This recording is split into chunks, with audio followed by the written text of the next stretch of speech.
What's up, guys? Alfredo here, playing more Dragon Age Inquisition with Vince and Vince, you're showing me all the ins and outs of this game. I'm showing you what I know, what little I know. You know, I'm imparting that knowledge. You know a lot. So today, yeah, what is in store for this class? Well, today, we've been going over the warrior class a little bit to show you what they can do. We gave you a brief overview. We showed you what a two-handed skill tree looks like. With the giant axe. Yeah, with the giant axe. We showed you a little bit of the Battle Master tree as well. Today we're going to show you some weapon and shield, and we're going to show you some Vanguard. Now, weapon and shield, or like the RPG nerds like myself like to call, the sword and board. Sword and board. The sword and board style, where you got a weapon and a shield. This is less based around big damage and more around defense and utility. Like a balance of like attacking and blocking. Yeah, absolutely. That makes sense. Yeah. Sounds pretty standard. And then Vanguard is one of my favorites, and it's important. Like when people think about the tank, right? When people think about the tank in a party, it's the person who wants to draw the attention or the aggro of the monsters, be able to hold it and be able to take all that damage and deal damage. Yeah. Exactly, and that's what Vanguard is all about. Vanguard is all about these. So you've got a single target taunt, you got an area of effect taunt, and these will also build up your guard, which, as I mentioned briefly at the end of the last video we did about the warrior. Those guard is like a overshield, basically. Right. It's like an overshield that doesn't go away until it's been depleted by being hit. So. Oh, okay, awesome. So it's not time based. Right. No, it's not time based. Barrier is time based, and that's what mages usually have, is a barrier of some kind. But no, this guard is usually for the beefier characters. So in this case, we've spec'd Blackwall out with some of this weapon and shield and some Vanguard, and we're here in the fallow mire, this undead marsh, and we're gonna this horrible place to be terrible in, place that no one would ever want to vacation in, and we're gonna show it off a little bit. Okay. So we got a taker here. Back there? Yeah, it's an archer. Yeah. So let's go into tactical mode for a second, and so like we pointed out in the last Let's Play where we showed off the two-handed along with Battle Master. Okay. Warriors in this game are a little more dynamic. They have ways of dealing with ranged threats, and in the case of someone who practices Vanguard, we have this one ability. Which is it's a bull rush. It's basically it's a bull rush. You basically it's called charging bull, and you charge in a direction, and you will do damage to whatever you hit.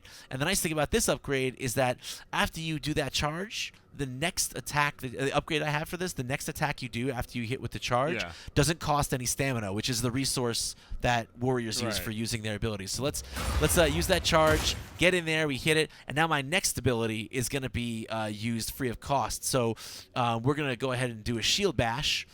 We're going to shield bash this guy, and you'll see that won't cost me. That shouldn't cost me any.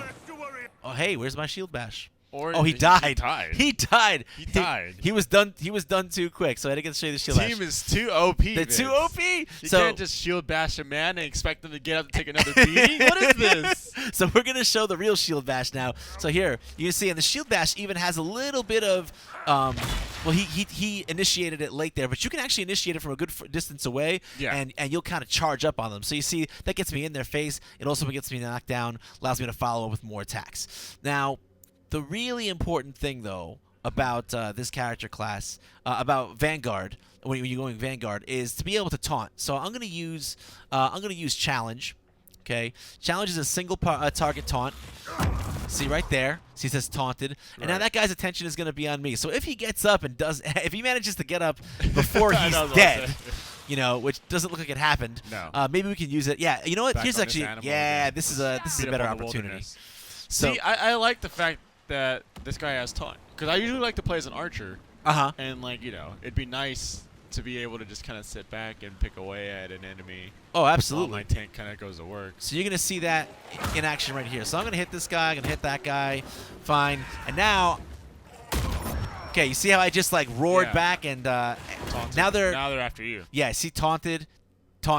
So now these guys are both fighting me, but you can see also if you look at my portrait, that gave me like I already had a lot of guard, but basically for every target that you hit with that, you get some more guard. So basically, the more guys whose attention you get, the more extra damage you can take once they start beating on you. That's nice. So you want to kind of want to be in the middle of the battle. Now, another way, let me let my guy get beat up on a little bit. We'll see this guard go down a little bit. Okay.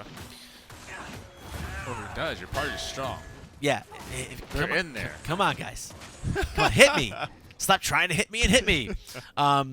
Yeah, I'm not taking too much damage here. Maybe if I just take over manually and just let myself get hit. Okay, good, great. So that did the trick. So now my guard is gone. I did get barriered from someone, but now my guard is gone. So now another way I can build up guard, and this is under the shield and weapon, the weapon and shield skill tree, is just a skill called Shield Wall, and it's a basic block. But the nice thing is that for every second that I hold Shield Wall, it will take up a little bit of stamina every time I get hit. But I won't take damage. Not only so it's basically like trading my stamina for damage. Yeah, you know which what I mean? isn't too bad if you're taunting, if you're taunting people, and at that point you're just kind of waiting for the rest of your team to kind of deal damage. Yeah, absolutely. Like your primary role at that point isn't damage dealing; it's damage taking. But the nice thing about it is that as I take damage, as I mitigate damage in that way, if I can ever get back up, this guy is all about me right now. So. Attack me fast. Okay, you can see I blocked that attack, but it also built guard for me. Oh, I do. I see that. Yeah, so not only does it protect me from the damage of that attack right there at that moment. Here, attack me. It also adds guard. You can taunt, bring up your shield, right? It's gonna drain your stamina, but every time you get attacked, you still gain guard. Yeah, I'm gaining guard back, exactly. So it allows me to protect myself now by holding up the shield, and then once I run out of stamina and I can't keep the shield up anymore, then I'm gonna have a whole bunch of guard that's gonna keep me safe. So that sounds pretty overpowering. And what situation would that not work out for you? Okay, that's a great question. So, guard is one of a couple of different ways to mitigate damage. Yeah. But it's not invincible. There are attack types that get bonus damage against guard. So if I could have tons of guard built up, but if I'm fighting against something that's really effective at breaking guard, I mean that's going to count for very little. Also, another weakness of it is. If I burn, I only have a limited number of ways to build up guard. So if I don't manage it properly, I can find myself in a situation where everything that I have that would normally build up guard is on cooldown. Oh, okay. And then I'm kind of temporarily vulnerable, and that's where I need my mages to come in and cast a barrier on me to tide me over until some of those cooldowns are finished. So you have to manage your stamina versus your guard. It's still a challenge. Yeah, absolutely. It's about resource management when you're trying to manage aggro and trying to make sure that you have either the stamina to use shield wall to stand up to that aggro, or you already have plenty of guard built up so that you can take those hits without too much fear of it hurting you. So that's about how it works. This is a tankier type of way to play the warrior who kind of controls the flow of battle by keeping the eyes on him so that your damage dealers can do what they do best. That's awesome. Vince, thanks for breaking all of this down. No problem. Guys, for more things Dragon Age Inquisition, keep it locked right here to IGN.